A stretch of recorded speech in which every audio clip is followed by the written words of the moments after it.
สวัสดีเจ้าท่านผู้ชมมาเบิ่งการสร้างสรรค์พัฒนาของประเทศลาวกันเติมลาวและจีนนี่เจ้าท่านผู้ชมในการที่เพิ่นวางแผนพัฒนา5ปีในครั้งที่15ของจีนกับโอกาสใหม่สำหรับประเทศลาวจะได้รับผลประโยชน์หยังแหน่เกี่ยวกับการแผนพัฒนา5ปีของทางสปปจีนเพิ่นมื้อนี้เฮามาติดตามเบิ่งนำกัน แผนพัฒนา5ปีครั้งที่15ของจีนกับโอกาสใหม่สำหรับประเทศลาวโดยแผนพัฒนาเศรษฐกิจสังคมแห่งชาติ5ปีครั้งที่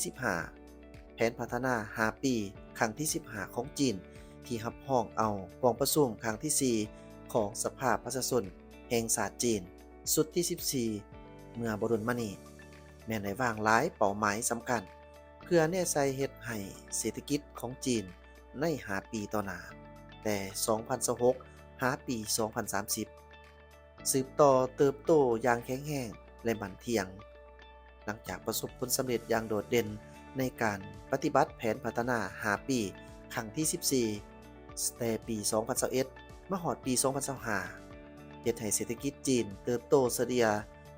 5.4% ต่อปี และสืบต่อรักษาอัตรา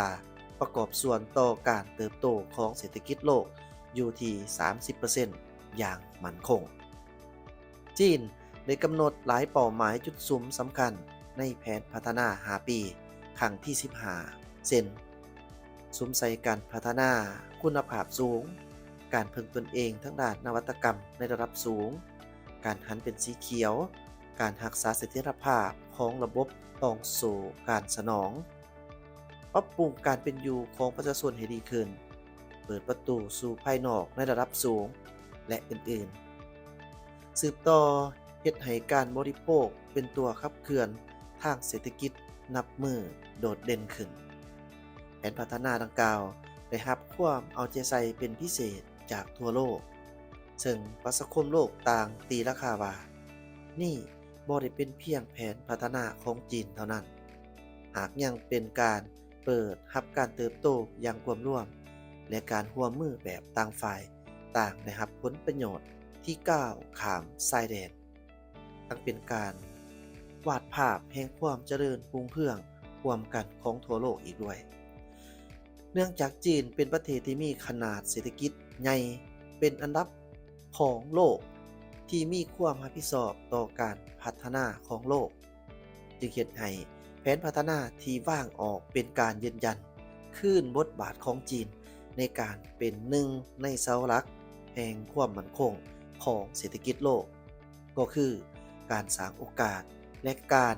สร้างทางเลือกที่ดีในการพัฒนาเศรษฐกิจของบรรดาประเทศที่มีการพัวพันร่วมมือกับจีนบ่เฉพาะประเทศลาวที่เป็นประเทศคู่ร่วมชะตากรรมกับจีน การร่วมการรับรองเอาก็คือการเริ่มต้นปฏิบัติแผนพัฒนา5ปีครั้งที่15ของจีนในปี 2026 แม่นกงกับประเทศลาวเริ่มต้นปฏิบัติแผนพัฒนา5ปีครั้งที่10แต่ปี 2026 ถึงปี 2030 ที่ได้วางขาดหมายสู่โซนเฮ็ดให้ GDP ของลาวในระยะ5ปีเติบโตเฉลี่ยบรุษ 6% ต่อปี โดยมี 6 เป้าหมายใหญ่และ26แผนเวียกจุดสุม แผนพัฒนา5ปีครั้งนี้ของลาวและจีนมีหลายด้านที่คล้ายคือกัน และสามารถอุ้มสู้ช่วยเหลือกัน เริ่มจากทางด้านการค้า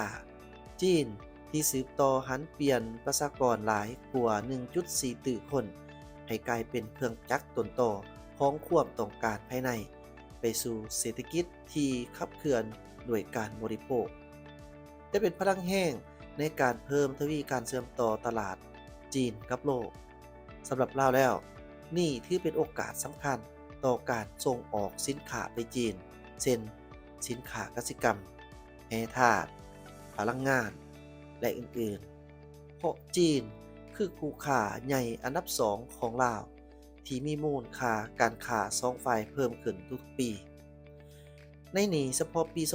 2025 การค้า2ฝ่ายบรรลุ 9,811 ดอลลาร์เทียบใส่ปี 2024 เพิ่มขึ้น 19.3% เฉพาะสินค้ากสิกรรมที่เป็นท่าแห้งต้นต่อในการส่งออกของลาวอิงตามข้อมูลจากกระทรวงกสิกรรมและสิ่งแวดล้อมให้ผู้ว่าปัจจุบันลาวได้สำเร็จการเจรจาเพื่อเปิดตลาดส่งออกสินค้ากสิกรรมไปจีนภายใต้สัญญาทั้งด้านสุขอนามัยและสุขอนามัยพืชแล้ว40รายการซึ่งจะกลายเป็นทางแห้งสำคัญที่เฮ็ดให้สินค้าจากลาวเข้าสู่ตลาดบริโภคที่มีขนาดใหญ่ของจีนสืบต่อเพิ่มขึ้นอย่างต่อเนื่องปัจจุบันจีนจัดอยู่ในอันดับหนึ่งในจำนวน50กว่าประเทศและเขตแคว้นที่เขามาลงทุนอยู่ลาวที่ลงทุนในหลายแขนงการเช่นพลังงานมอแฮการบริการกสิกรรมและอื่นๆในแผนพัฒนา5ปีครั้งที่15ของจีนได้ซุ่มใส่การเปิดประตูสู่ภายนอกในระดับสูงและปรับปรุงบรรดานโยบายทางด้านการลงทุนให้ดีกว่าเก่านี่จะเป็นโอกาสสำคัญในการดึงดูดบริษัทจากจีนเข้ามาลงทุนอยู่ลาวหลายขึ้นโดยผ่านนโยบายดึงดูดการลงทุนที่รัฐบาลลาววางออกซึ่งนอกจากบรรดาโครงเขตที่ลงทุนอยู่ยังสามารถลงทุนในหลายโครงเขตใหม่ที่กำลังได้รับความสนใจอยู่ลาวโดยเฉพาะแม่นการลงทุนที่ติดพันกับรถพลังงานใหม่รวมถึงทั้งด้านโลจิสติกที่ติดพันกับรถไฟลาวจีนและอื่นๆแผน5ปีครั้งที่15ของจีนยังเน้นหนักให้ความสำคัญกับการเชื่อมโยงโครงสร้างพื้นฐานในระดับภาคพื้นและสากลโดยผ่านการร่วมกันสร้าง1เส้นทางคือ BRI โดยคุณภาพสูงสำหรับลาวแล้วนี่ถือเป็นโอกาสที่ดีที่สุดเพราะจะเฮ็ดให้รถไฟลาวจีนซึ่งอยู่ภายใต้ขอบการร่วมมือ BRI ที่สร้างผลงานอย่างโดดเด่นมาแล้ว4ปีกว่ายิ่งมีบทบาทสำคัญต่อการเชื่อมโยงของลาวเข้ากับตลาดจีนก็คือตลาดจีนกับลาวอาเซียนและภาคพื้นด้วยการบริการขนส่งที่สะดวกว่องไวปลอดภัยและต้นทุนต่ำเป็นพัฒนา5ปีต่อหน้าของจีนที่จะเพิ่มทวีการเพิ่งตนเองและสร้างความเข้มแข็งด้วยตนเองทั้งด้านนวัตกรรมด้วยคุณภาพสูงหลายกว่าเก่านี่บ่ได้หมายความว่าถึงการแยกตัวออกจากโลกเพราะภายใต้การลงทุนขนาดใหญ่ในด้าน AI เศรษฐกิจอัจฉริยะและการผลิตด้วยคุณภาพสูงของจีนจะก่อให้เกิดความต้องการผู้มีความรู้ความสามารถระดับสากล